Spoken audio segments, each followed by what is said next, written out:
DK ಸರ್ಕಾರದಿಂದ guarantee ಫಲಾನುಭವಿಗಳಿಗೆ big shock ಎದುರಾಗಿದೆ. ಅನರ್ಹರ ಪಂಚ ಗ್ಯಾರಂಟಿ ಸೌಲಭ್ಯಕ್ಕೆ ಕತ್ತರಿ ಫಿಕ್ಸ್. ಹಾಗಾದ್ರೆ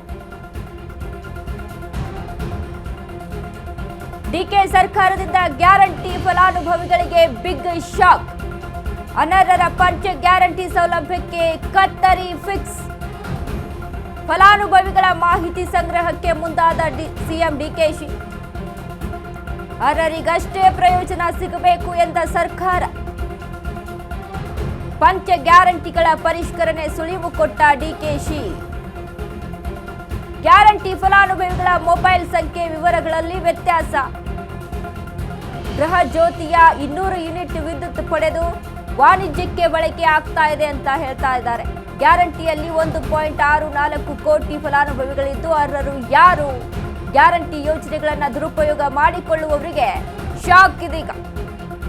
ಒಬ್ಬರ ಹೆಸರಲ್ಲಿ 5 ರಿಂದ 6 ಮೀಟರ್ಗಳು ಬೇರೆ ರಾಜ್ಯದವರು ಬಳಕೆ ಆರೋಪ. ಮೃತರ ಹೆಸರಿನಲ್ಲೂ ಗೃಹಲಕ್ಷ್ಮಿ ಯೋಜನೆ ಹಣ ಪಡೆಯುವವರಿಗೆ ಶಾಕ್. ಬರೋಬ್ಬರಿ 100 ಕೋಟಿ ರೂಪಾಯಿ ದುರುಪಯೋಗ ಆರೋಪದಿಂದ ಪರಿಷ್ಕರಣೆ. ಗ್ಯಾರಂಟಿ ಯೋಜನೆಗಳ ಕುರಿತಾಗಿ ಬಿಗ್ ಶಾಕ್ ಇದೀಗ. ಅನರ್ಹರ ಪಂಚ ಗ್ಯಾರಂಟಿ ಸೌಲಭ್ಯಕ್ಕೆ ಕತ್ತರಿ ಹಾಕ್ತಾ ಇದೆ ಸರ್ಕಾರ. ಫಲಾನುಭವಿಗಳ ಮಾಹಿತಿ ಸಂಗ್ರಹಕ್ಕೆ ಮುಂದಾಗಿರುವಂತಹ ಸಿಎಂ ಡಿಕೆ ಶಿವಕುಮಾರ್. ಅರ್ಹರಿಗಷ್ಟೇ ಪ್ರಯೋಜನ ಸಿಗಬೇಕು ಎಂದ ಸರ್ಕಾರ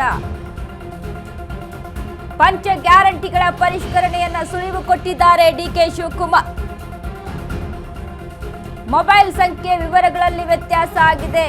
ಗ್ಯಾರಂಟಿ ಫಲಾನುಭವಿಗಳ ಗೃಹ ಜ್ಯೋತಿಯ 200 ಯೂನಿಟ್ ವಿದ್ಯುತ್ ಪಡೆದು ವಾಣಿಜ್ಯಕ್ಕೆ ಬಳಕೆ ಮಾಡ್ಕೊಳ್ತಾ ಇದ್ದಾರೆ, ಕಮರ್ಷಿಯಲ್ ಆಗಿ ಬಳಕೆ ಮಾಡ್ಕೊಳ್ತಾ ಇದ್ದಾರೆ. ಗ್ಯಾರಂಟಿಯಲ್ಲಿ 1,64,00,000 ಫಲಾನುಭವಿಗಳಿದ್ದಾರೆ.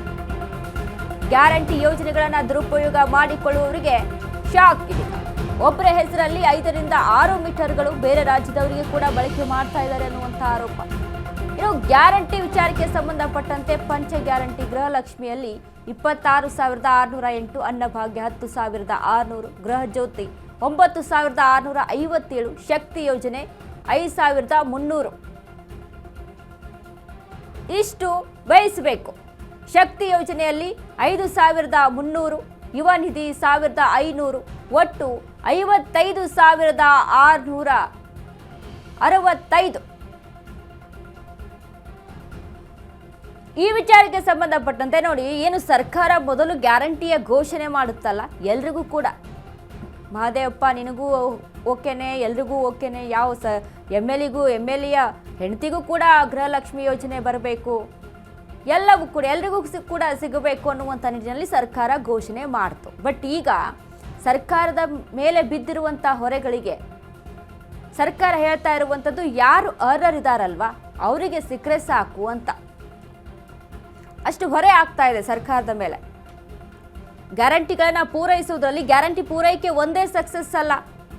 ನಾವು ಗ್ಯಾರಂಟಿಗಳನ್ನ ಸಕ್ಸಸ್ಫುಲ್ ಆಗಿ ಕೊಟ್ಟಿದ್ದೀವಿ ಅಂತ ಹೇಳುವಂಥ ಸರ್ಕಾರ, ಆದರೆ ಅಭಿವೃದ್ಧಿ ವಿಚಾರಕ್ಕೆ ಸಂಬಂಧಪಟ್ಟಂತೆ ಕೆಲವೊಂದು MLAಗಳು ಅಲ್ಲಿ ಏನು ಆರೋಪವನ್ನ ಮಾಡಿದ್ರು, ಕ್ಷೇತ್ರದ ಅಭಿವೃದ್ಧಿಗೆ ಹಣ ಸಿಗ್ತಾ ಇಲ್ಲ, ಜನ ಕೇಳ್ತಾ ಇದ್ದಾರೆ, ಹೀಗಾಗಿ ಜನಗಳ ಜೊತೆ ಮಾತನಾಡೋಕ್ಕೂ ಆಗ್ತಾ ಇಲ್ಲ ನಿಂತ್ಕೊಂಡು, ಅಷ್ಟರ ಮಟ್ಟಿಗೆ ಅಲ್ಲಿ ನಮಗೆ ಇದರ ಎಫೆಕ್ಟ್ ಆಗ್ತಾ ಇದೆ ಅಂತ.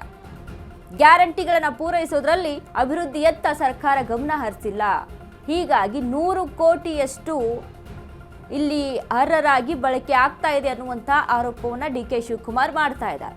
ಇನ್ನು ಏನು ಗೃಹ ಜ್ಯೋತಿ ವಿಚಾರದಲ್ಲಿ 200 ಯೂನಿಟ್ ಸಿಗುತ್ತಲ್ಲ, 200 ಯೂನಿಟ್ ಅದು ಅರ್ಹ ಫಲಾನುಭವಿಗಳಿಗೆ ಮಾತ್ರ ಹೋಗ್ತಾ ಇಲ್ಲ, ಅನರ್ಹರಿಗೂ ಕೂಡ ಹೋಗ್ತಾ ಇದ್ದಾರೆ. ಒಬ್ಬರ ಹೆಸರಲ್ಲಿ 5 ರಿಂದ 6 ಮೀಟರ್ಗಳ ಬಳಕೆ ಆಗ್ತಾ ಇದೆ, ಅದನ್ನು ಬೇರೆ ರಾಜ್ಯಗಳಿಗೆ ಮಾರುವಂಥ ಕೆಲಸ ಆಗ್ತಾ ಇದೆ ಅನ್ನುವಂಥ ಒಂದಿಷ್ಟು ಆರೋಪಗಳಿರುವಂಥದ್ದು. ಸೊ ಹೀಗಾಗಿ ಪರಿಷ್ಕರಣೆ ಆಗಿ ಮೊಬೈಲ್ ನಂಬರ್ ಆಗಿರ್ಬೋದು, ಏನೋ ಅವರ ಆಧಾರ್ ಕಾರ್ಡ್ ಆಗಿರ್ಬೋದು, ರೇಷನ್ ಕಾರ್ಡ್ಗಳ ವಿಚಾರಕ್ಕೆ ಸಂಬಂಧಪಟ್ಟ ಡಾಕ್ಯುಮೆಂಟ್ಸ್ಗಳನ್ನು ಪರಿಷ್ಕರಣೆ ಮಾಡಿದ ನಂತರ ನಿಜವಾಗಿಯೂ ಯಾರಿಗೆ ಸಿಗಬೇಕಲ್ವಾ, ಅರ್ಹರಿಗೆ ಮಾತ್ರ ಯೋಜನೆಗಳು ಸಿಗುವಂಥ ನಿಟ್ಟಿನಲ್ಲಿ ಡಿಕೆ ಶಿವಕುಮಾರ್ ಇದೀಗ ನಿಲುವನ್ನು ತೆಗೆದುಕೊಂಡಿದ್ದಾರೆ.